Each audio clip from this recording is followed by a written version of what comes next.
results of the British election shocked many across the UK and the world when British Prime Minister Theresa May lost her majority in the British Parliament 2 weeks before Britain is due to start negotiating Brexit, Britain's exit from Europe. The result has caused many to ponder what is going on. Clearly, Bible prophecy spoke about the need for Britain to exit the European Union based on the role it must play as the merchant of Tarshish with its young lions who stand opposed to the Russo-European Confederacy that will eventually sweep into the land. We read in Ezekiel 38 verse 13 that Sheba and Dedan and the merchants of Tarshish, with all the young lions thereof, shall say unto thee, Art thou come to take a spoil? Hast thou gathered thy company to take a prey, to carry away silver and gold, to take away cattle and goods, to take a great spoil? We also know that it is not part of the European beast of Revelation chapter 17 that will make war with the Lamb, as we read in verse 14. These will make war with the Lamb, and the Lamb shall overcome them, for he is Lord of lords and King of kings, and they that are with him are called and chosen and faithful. Rather, it is part of a group of nations which will submit to the Lord Jesus Christ at the moment of crisis. As we read in Psalm 72 verses 10 and 11, the kings of Tarshish and of the isles shall bring presents. The kings of Sheba and Seba shall offer gifts. Yea, all kings shall fall down before him, all nations shall serve him. Also, Britain will be involved in assisting the Jews to return to the land in these latter days, as we read in Isaiah chapter 60 in verses 9 to 10. Surely the isles shall wait for me, the ships of Tarshish first, to bring thy sons from far, their silver and their gold with them, unto the name of the Lord thy God, and to the Holy One of Israel, because he hath glorified thee. And the sons of strangers shall build up thy walls, and their kings shall minister unto thee. For in my wrath I smote thee, but in my favor have I had mercy on thee. So one has to wonder what on earth is going on in the political world when the Prime Minister, who is supposed to lead Britain out of the European Union, loses her majority. This is when we need to step back and remember one clear fact that is outlined in Daniel chapter 4 verse 17. This matter is by the decree of the watchers, and the demand by the word of the holy ones, to the intent that the living may know that the Most High ruleth in the kingdom of men, and giveth it to whomsoever he will, and setteth up over it the basest of men. The angels are at work behind the scenes to give the reins of world government into the hands of those who will bring about the purpose of God. Remember in the late 1940s, if Christadelphians had been voters in the national British election, which we do not do because we believe in the principle of Daniel 4 verse 17, but if we had been, undoubtedly we would have voted for Winston Churchill, the politician and most friendly to Israel. Yet Churchill lost the election before the war was even over. That's the Second World War. Into power came Clement Attlee and Ernest Bevin, a self-hating Jew determined to demonstrate his Britishness over his Jewishness. Their policies and restrictions on immigration post-Holocaust caused revolt in Palestine amongst the Jewish population and ended up with Britain relinquishing its mandate and the formation of the State of Israel. The very opposite of what we would have voted for caused the very thing that God had in his plan, a sovereign state of Israel answering to the "my people of Israel" described by God in Ezekiel chapter 38. It is too early to tell exactly what the angels are doing, but we do know the overall outcome. It was very interesting to hear Nigel Farage's comments on May's blunder during an interview with a panel from the USA's Fox News. Here are some excerpts. Well, I think Mrs. May makes a mess of it. I mean, she had a parliamentary majority. We triggered Article 50. The negotiations with the European Union are due to start in 11 days' time, and the next election was not due until 2020. She forced this fresh election upon the country, and she's failed. And while she's just about crept back with the support of some Northern Irish unionists, I think her credibility is completely and fatally damaged, not just here, but in the eyes of the European Union too. I have to say, I mean, there were no obstacles in our course at all. Whilst her majority wasn't big, It was big enough, and she's risked everything just to give herself, an increased majority, and it really has come undone. Well, if the election had gone about 10 seats the other way, we'd be facing the prospect of Prime Minister Corbyn. He's basically a Marxist. He's cozied up over the years to Hamas, who he called his friends, Hezbollah, the IRA, and he absolutely loathes the United States of America. Him becoming Prime Minister would have been a disaster for relations between our two countries in terms of security, defence and trade. So thank goodness it didn't happen, but boy, he got close. Yeah, look, I mean, Mrs May will be at the palace to see the Queen in 15 minutes' time, as per our constitutional requirements, I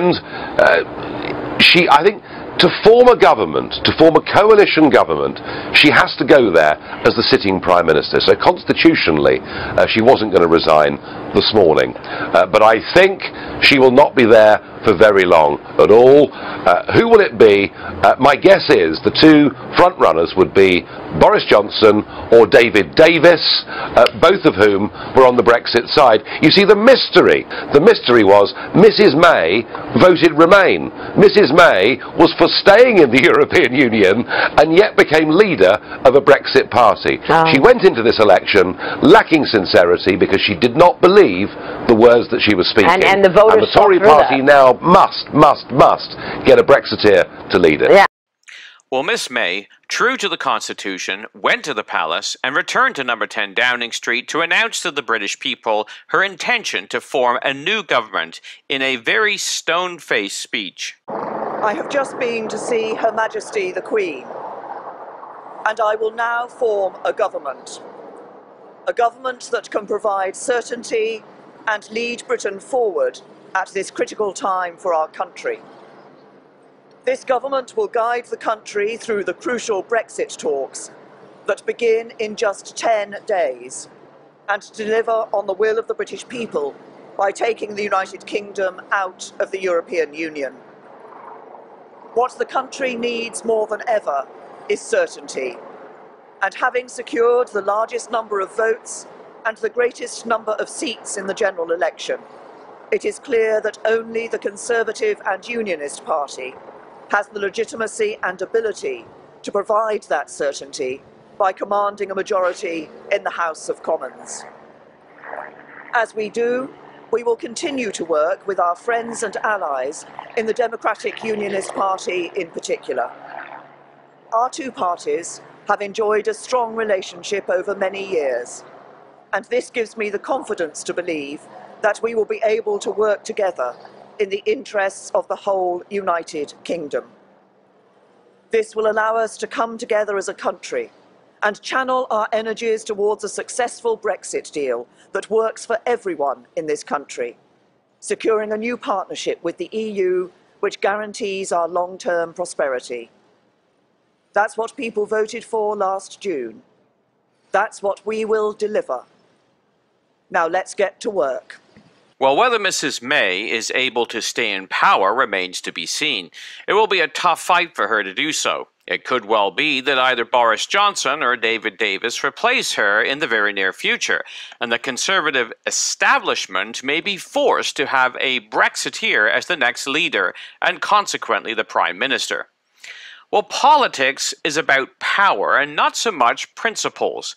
A government will sell its soul to stay in power.